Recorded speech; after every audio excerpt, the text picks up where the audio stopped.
Hello साथियों, आप सभी का बहुत-बहुत स्वागत है नालंदा अकेडमी के यूट्यूब चैनल पर। दोस्तों, अगर आप पहली बार चैनल पर आए हैं तो सबसे पहले चैनल को सब्सक्राइब कर दें, साथ ही साथ बेल आइकन प्रेस कर दें ताकि जितने भी अपकमिंग वीडियो हों चैनल के उनका नोटिफिकेशन आपको मिल जाए। तो आपको हर वीडियो का नोटिफिकेशन मिल जाएगा, इसके लिए आपको बेल आइकन प्रेस करना है और चैनल को सब्सक्राइब कर लेना है। साथ ही साथ आपके जितने भी दोस्त हों उन सभी के साथ शेयर भी कर दें। गाइज, आज है 30 अप्रैल 2021 और हम देखेंगे 30 अप्रैल का करंट अफेयर। हमें करंट अफेयर का सेशन स्टार्ट करने जा रहे हैं। इसमें आपको डेली करंट अफेयर मिलेगा। तो आज हम देखेंगे 30 अप्रैल का करंट अफेयर। चलिए स्टार्ट करते हैं। देखते हैं पहला प्रश्न है, अंतर्राष्ट्रीय प्रतिनिधि दिवस निम्न में से किस दिन मनाया जाता है? 10 मार्च, 20 जनवरी, 25 अप्रैल या फिर 12 मई। ऑप्शन सी इसका राइट आंसर हो जाएगा, 25 अप्रैल। अंतर्राष्ट्रीय प्रतिनिधि दिवस 25 अप्रैल को मनाते हैं। संयुक्त राष्ट्र के जितने भी प्रतिनिधि देश होते हैं उन सभी देशों को यानी कि प्रतिनिधि राष्ट्रों को जागरूक करने के लिए या फिर उनको बढ़ावा देने के लिए, उनकी इम्पोर्टेंस बताने के लिए यह दिवस मनाया जाता है, अंतर्राष्ट्रीय प्रतिनिधि दिवस। हर वर्ष मनाते हैं 25 अप्रैल को। अच्छा, इसके अलावा 25 अप्रैल को और दो दिवस भी मनाते हैं। कौन सा? वर्ल्ड पेंगुइन डे, विश्व पेंगुइन दिवस। पेंगुइन ऐसी प्रजाति होती है जो कि ठंडे एरियाज में मिलती है।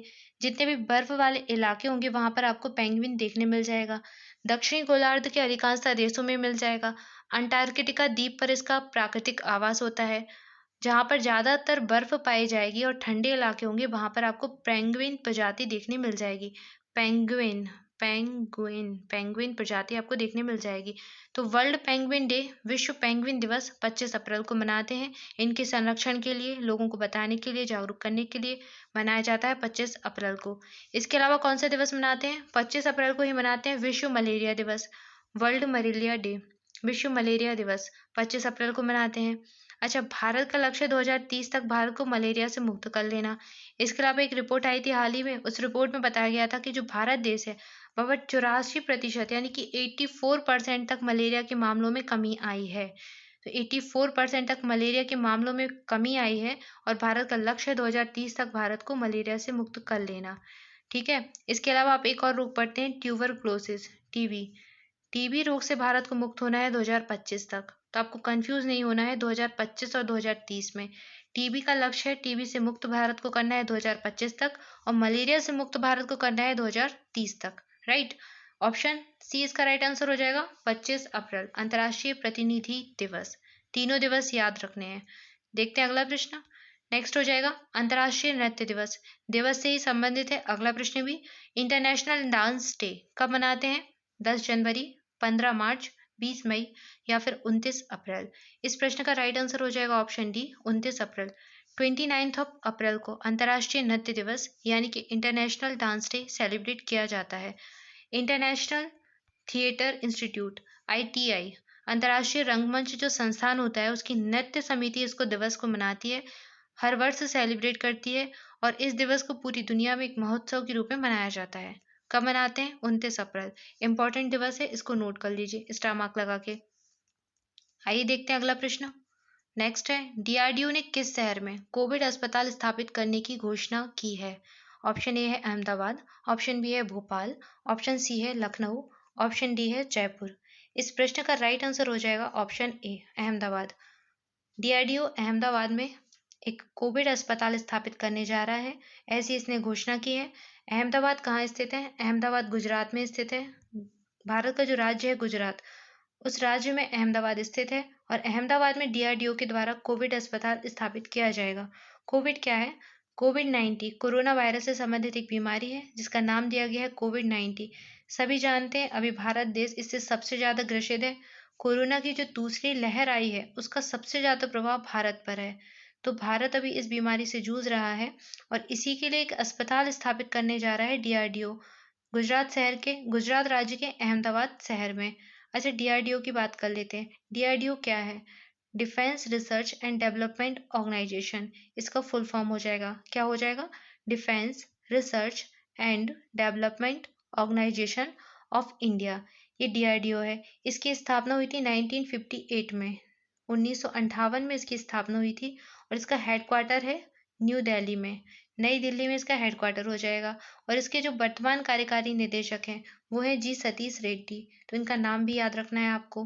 इस प्रश्न से संबंधित इतनी जानकारी आपको याद रखनी है। इसके अलावा डीआरडीओ का आप मोटो याद रख सकते हैं। मोटो क्या होता है? इसका ध्येय वाक्य। इसका ध्येय वाक्य क्या है? पूछ लेते हैं किसी किसी एग्जाम में, जैसे कि रेलवे का एग्जाम है, एनटीपीसी का हुआ, ग्रुप डी का हुआ, उसमें ये पूछा जा सकता है। तो इसका ध्येय वाक्य याद कर लें, बलस्य मूलम विज्ञानम। क्या है? बलस्य मूलम विज्ञानम। डीआरडीओ का ये ध्येय वाक्य हो जाएगा, इसका मोटो हो जाएगा। ठीक है, तो डीआरडीओ से संबंधित इतनी जानकारी याद रखें। आइए देखते हैं अगला प्रश्न। नेक्स्ट है, किस देश के महान तैराक महान जॉन कॉर्नाट्स का हाल ही में निधन हो गया है? ऑप्शन ए है ऑस्ट्रेलिया, ऑप्शन बी है रूस, ऑप्शन सी है न्यूजीलैंड और ऑप्शन डी है कनाडा। इस प्रश्न का राइट आंसर हो जाएगा ऑप्शन ए ऑस्ट्रेलिया। ये ऑस्ट्रेलिया के एक महान तैराक है जॉन कार्नाट्स। इनका नाम याद रखना है, जॉन कार्नाट्स। कहाँ के हैं ये? ऑस्ट्रेलिया के। क्या है? ये तैराक है। हाल ही में इनका निधन हो गया है। आपसे प्रश्न पूछा जा सकता है कि जॉन कॉर्नाट्स जिनका हाल ही में निधन हुआ है किस खेल से संबंधित हैं? तो ये तैराकी से संबंधित हैं, याद रखिए। ठीक है, ऑप्शन ए इस प्रश्न का राइट आंसर है। आइए देखते हैं अगला प्रश्न। नेक्स्ट है, निम्न में से किसे सीमा सड़क संगठन यानी कि बीआरओ का पहली महिला कमांडिंग अधिकारी नियुक्त किया गया है? ऑप्शन ए है वैशाली हेवासे, ऑप्शन बी है कमला त्यागी, ऑप्शन सी है मोहिनी अग्रवाल और ऑप्शन डी है सुशीला रमन। इस प्रश्न का राइट आंसर हो जाएगा option A Vaishali Hewase. Vaishali Hewase BRO सीमा सड़क संगठन की पहली महिला कमांडिंग अधिकारी नियुक्त की गई हैं। चूंकि ये पहली महिला कमांडिंग अधिकारी हैं बीआरओ की, इसलिए याद रखना है, इंपॉर्टेंट हो जाएगा। कोई भी चीज़ जो पहली होती है, फर्स्ट बार होती है, और अगर महिला से संबंधित है तो वो बहुत इंपॉर्टेंट हो जाती है। तो नाम याद रखिए, वैशाली हेवासे बीआरओ की पहली महिला कमांडिंग अधिकारी नियुक्त हुई हैं। भारत चीन सीमा पर ये रहेंगी और सेना के जितने भी सामग्री होती है, जिसकी आवाजाही होती है, उसकी निगरानी या फिर उसकी देखरेख का काम इनका रहेगा, वैशाली हेवासे का। कहाँ पर रहेंगी? भारत चीन सीमा पर। सीमा सड़क संगठन की ये पहली महिला कमांडिंग अधिकारी नियुक्त हुई हैं। ऑप्शन ए इसका राइट आंसर था। बढ़ते हैं आगे, देखते हैं अगला प्रश्न। अगला प्रश्न क्या है आपके लिए? कार्मिक मंत्रालय ने व्यय सचिव टीवी सोमनाथन को निम्न में से किस पद पर नियुक्त किया है? ऑप्शन ए है कोयला मंत्री, ऑप्शन बी है स्वास्थ्य मंत्री, ऑप्शन सी है वित्त सचिव और ऑप्शन डी है इनमें से कोई नहीं। इस प्रश्न का राइट आंसर हो जाएगा ऑप्शन सी वित्त सचिव। कार्मिक मंत्रालय ने व्यय सचिव टीवी सोमनाथन को वित्त सचिव नियुक्त किया है। इस पद पर इनकी नियुक्ति हुई है। ऑप्शन सी इसका राइट आंसर है। आइए देखते हैं अगला प्रश्न। नेक्स्ट हो जाएगा, निम्न में से कौन सा खिलाड़ी आईपीएल में 50 अर्धशतक लगाने वाला पहला बल्लेबाज बन गया है? ऑप्शन ए है रविंद्र जडेजा, ऑप्शन बी है केदार जाधव, ऑप्शन सी है डेविड वार्नर और ऑप्शन डी है दिनेश कार्तिक। इस प्रश्न का राइट आंसर हो जाएगा option C David Warner. Warner ऐसे खिलाड़ी बन गए हैं जिन्होंने आईपीएल में 50 अर्धशतक लगा दिए हैं और ये ऐसे पहले बल्लेबाज बने हैं जिन्होंने आईपीएल में 50 अर्धशतक लगाए हैं। David Warner Sunriser Hyderabad team से बिलोंग करते हैं। ये सनराइजर हैदराबाद टीम के कप्तान हैं। ठीक है, तो इनका नाम याद रखना है, डेविड वार्नर। वार्नर ने आईपीएल में 50 अर्धशतक लगाने का इतिहास रचा है और ये ऐसा कार्य करने वाले पहले बल्लेबाज बन गए हैं। ऑप्शन सी इसका राइट आंसर हो जाएगा। आइए देख लेते हैं अगला प्रश्न। नेक्स्ट हो जाएगा, एसबीआई रिसर्च ने फाइनेंशियल ईयर 22 यानी कि 2022 के लिए भारत की जो जीडीपी वृद्धि दर है वो कितने प्रतिशत रहने का अनुमान लगाया है? ऑप्शन ए है 9%, ऑप्शन बी है 8.7%, ऑप्शन सी है 9.5% और ऑप्शन डी है 10.4%। इस प्रश्न का राइट आंसर हो जाएगा ऑप्शन डी 10.4%।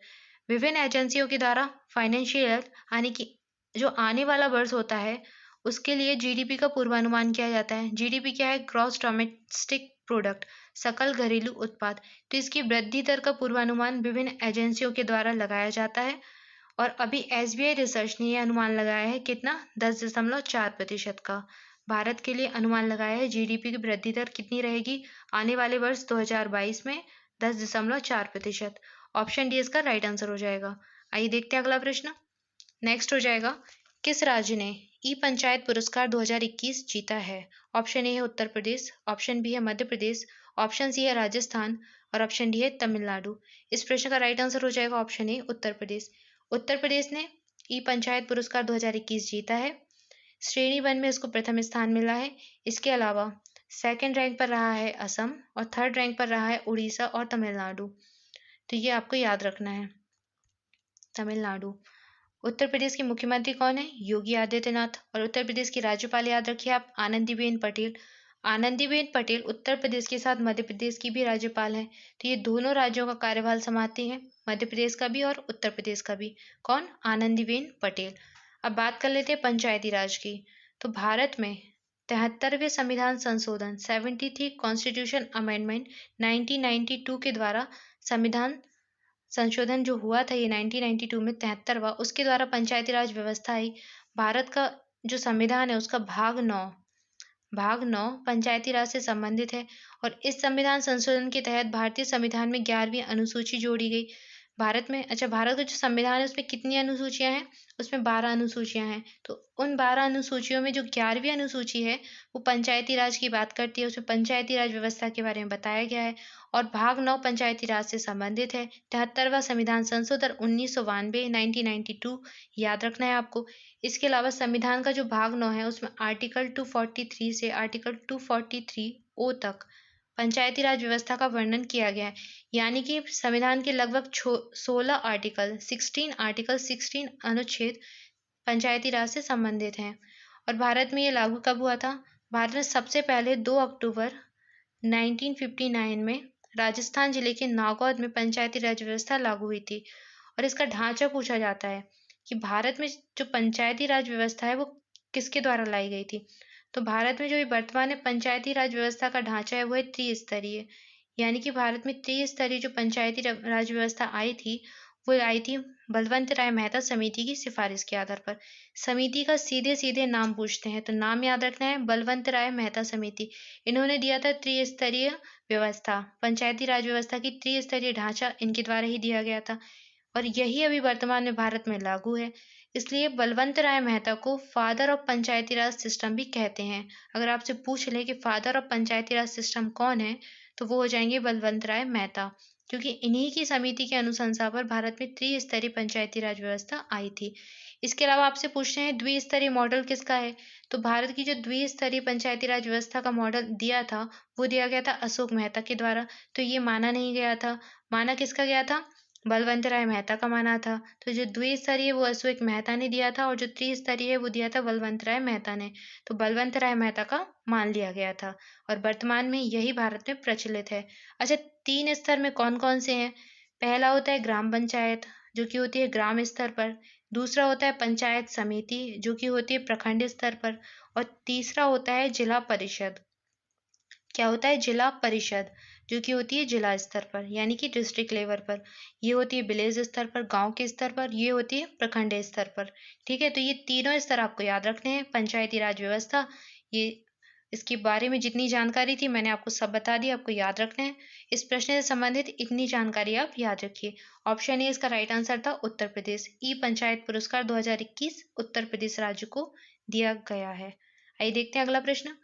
नेक्स्ट हो जाएगा, भारतीय रिजर्व बैंक यानी कि आरबीआई ने बैंकों के सीईओ और एमडी के कार्यकाल को कितने वर्ष तक सीमित करने की घोषणा की है? ऑप्शन ए है 20 वर्ष, ऑप्शन बी है 22 वर्ष, ऑप्शन सी हो जाएगा 18 वर्ष और ऑप्शन डी हो जाएगा 15 वर्ष। इस प्रश्न का राइट आंसर हो जाएगा ऑप्शन डी 15 वर्ष। आरबीआई ने सीईओ और एमडी के कार्यकाल को 15 वर्ष तक सीमित कर दिया है। अब 15 वर्ष से अधिक की उम्र में अधिक के कार्यकाल एमडी और सीईओ के नहीं रह पाएंगे।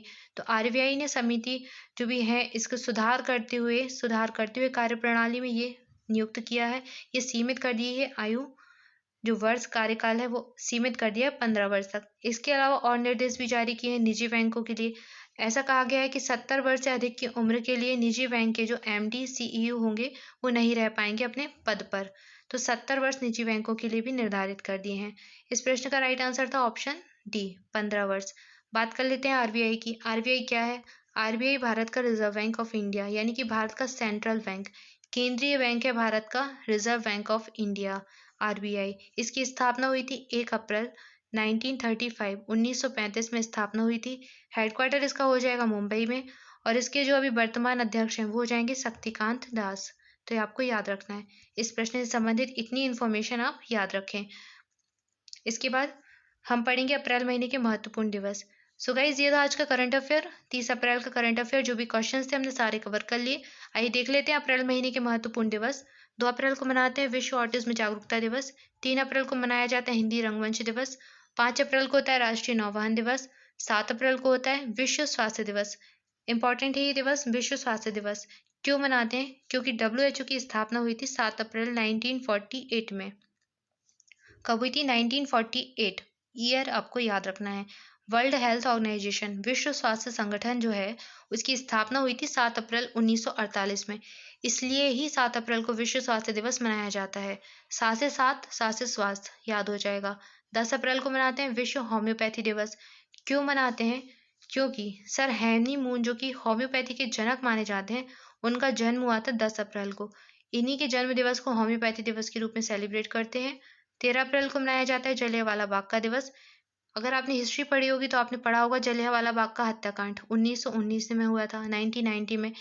इसलिए 13 अप्रैल को ही मनाते हैं जलियांवाला बाग का दिवस, क्योंकि 13 अप्रैल 1919 को जलियांवाला बाग का हत्याकांड हुआ था। 14 अप्रैल को होता है भीमराव अम्बेडकर की जयंती। भारत में इसे समानता दिवस के रूप में भी मनाया जाता है। 15 अप्रैल को क्या होता है? वर्ल्ड आर्ट डे या फिर विश्व कला दिवस।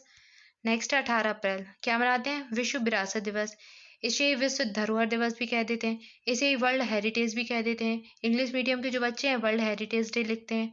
इसके बाद 21 अप्रैल क्या मनाते हैं? भारतीय सिविल सेवा का दिवस। 22 अप्रैल मोस्ट इम्पॉर्टेंटली पृथ्वी दिवस, वर्ल्ड अर्थ डे, विश्व पृथ्वी दिवस 22 अप्रैल। नेक्स्ट है विश्व पुस्तक और कॉपीराइट दिवस। कब मनाते हैं? 23 अप्रैल। इसके बाद है राष्ट्रीय पंचायती राज दिवस। कब मनाते हैं? 24 अप्रैल। इसके बाद है 25 अप्रैल। क्या मनाते हैं? 3 दिवस पढ़ लिए। अंतर्राष्ट्रीय प्रतिनिधि दिवस, विश्व पेंगुइन दिवस और विश्व मलेरिया दिवस, तीनों याद रखने। इसके बाद पड़ा 29 अप्रैल। क्या मनाते हैं? अंतर्राष्ट्रीय नृत्य दिवस, इंटरनेशनल डांस डे, तो ये भी याद रखिए। तो ये अप्रैल महीने के महत्वपूर्ण राष्ट्रीय और अंतर्राष्ट्रीय दिवस थे जो कि हमने कवर कर लिए। आप किसी भी एग्जाम की तैयारी कर रहे हैं, हर एग्जाम के लिए इंपॉर्टेंट है, तो आपको अच्छे से याद रखने हैं। इसके बाद आज का प्रश्न देख लेते हैं। आपके लिए एक प्रश्न है। क्या प्रश्न है? किस फिल्म में 93 अकेडमी अवार्ड्स में बेस्ट पिक्चर के लिए ऑस्कर जीता? ऑप्शन ए है नोमैडलैंड, ऑप्शन बी है Promising Young Women, option C हो जाएगा The Trial of the Chicago 7 और ऑप्शन डी है मिनारी। इस प्रश्न का राइट आंसर आपको यूट्यूब कमेंट बॉक्स में करना है। आपको जो भी आंसर सही लगे आप कमेंट बॉक्स में कर दीजिए। और हाँ गाइस, अगर आप चैनल पहली बार आए हैं और अभी तक आपने चैनल को सब्सक्राइब नहीं किया है तो सबसे पहले चैनल को सब्सक्राइब कर दें। साथ ही साथ बेल आइकन होगा उसको भी प्रेस कर दें ताकि जितने भी नए वीडियोस आएँ उनकी आपको नोटिफिकेशन मिल जाए। आपको हमारे चैनल पर नालंदा अकेडमी का जो यूट्यूब चैनल है उस पर हर सब्जेक्ट की वीडियोस मिल जाएंगे। अभी योगेश सर का मैथ्स का वीडियो भी आप देखते होंगे। मैथ्स का वीडियो डेली आता है तो उसको भी आपको देखना है और चैनल को सब्सक्राइब कर लेना है। साथ ही साथ आपके जितने भी दोस्त हैं, जितने भी फ्रेंड्स हैं, आपके सोशल मीडिया प्लेटफॉर्म है, उन सभी जगह आपको इस वीडियो को शेयर करना है, चैनल को शेयर करना है। और thank you guys for watching this video. बढ़िया रहें, अच्छे से रहें, घर पर रहें, स्वस्थ रहें, सुरक्षित रहें और पढ़ाई करते रहें। साथ ही साथ वीडियो को लाइक करें, शेयर करें और चैनल को सब्सक्राइब करें। मिलते हैं नेक्स्ट वीडियो में। Thank you so much.